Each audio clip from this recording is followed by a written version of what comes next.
So today I'm with. Quintin X uh, Yes, yeah, yes. of Detroit Black Community Food Sovereignty Network. Okay, can you please describe your organization? Yes, the Detroit Black Community Food Sovereignty Network is a organization primarily run by black people, African diasporic people in Detroit, and trying to build, foster really, food sovereignty into the community. Okay. So how will you describe the state of the right to food in your territory? I would describe it as poor. Okay. I think that, not that I think, I know that in Detroit specifically, within the city of Detroit, there's a low access Yes. to food, Mm. nutritious food, but food in general. Yeah. So I would describe it as poor. However, that's where our organization exists Yes. to mitigate that, Mm. to understand why it exists, and help to alleviate that burden on families and food insecure people. Okay. What are the actions do you take?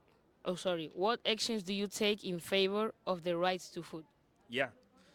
In terms of the actions we take, it is multi multi-pronged. There's a lot of things we do. So Okay. one thing we do is we operate a farm. We Okay. operate a 7-acre farm within the city of Detroit. Yeah. This serves as a model of showing how black people can restore their relationship with growing their own food and Yes. having access to their own food. A second thing we do, and this is by no means like an order of Oh importance, yeah, yeah, yeah. but another thing we do is we operate a food co-op. So that's all about a store that people themselves, the community, Yeah. they own the store, they run the store, they decide what food goes into the store, and they get to buy from local farms like the farm that we operate, Yeah. D-Town Farms. Another thing we do is we have educational programs for the youth. Yes. So we go right into schools and we teach the youth about Oh.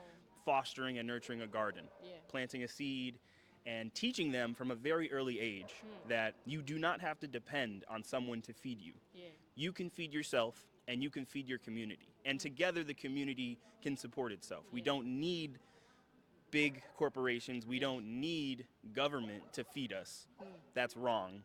Okay. We only need ourselves. That this is a good quote is we are the ones we've been waiting for, Oh. right? Yeah. Right? So we are the saviors Yes. and we have the power. And that's another thing is we do is we try to instill power into the community, show Yes. them how possible it is Yes. to take care of your own. Oh wow. Really passionate answer that one. And my last question: what are the main challenges you identify in defending the rights to food? The main challenge in defending the right to food is trying to have people realize that they're actually oppressed. You grow into an oppressive system for so long that it becomes normal. Yeah. So they don't know. They don't know. And also, you start to internalize the oppressor. Yeah. So you don't even start to associate yourself with somebody that's exploited Yeah. or with somebody that's oppressed. You think this is the way the world is, Yes. right? Like this is just how it is. Yes. Right. And then the second thing is you're not trying to take down that system. You're just trying to be like, well, how do I get mine, right? Like, Yes. how do I become a have and not a have not? So that's a main challenge is that there's a pedagogy that is put into schools that does not teach them about how to be independent, about how to be communal, Yeah. about how to be emotionally engaged, or how to operate in community, Yes. right? So I think the biggest challenge, or I mean, not the biggest, right, but a challenge that I see, a challenge that I see is education, is the Okay. pedagogy, and how that pedagogy produces more oppressed people, so it's harder for them to wake up in in the future. Yeah. Thank you very much. Thank you. Appreciate the Okay. opportunity.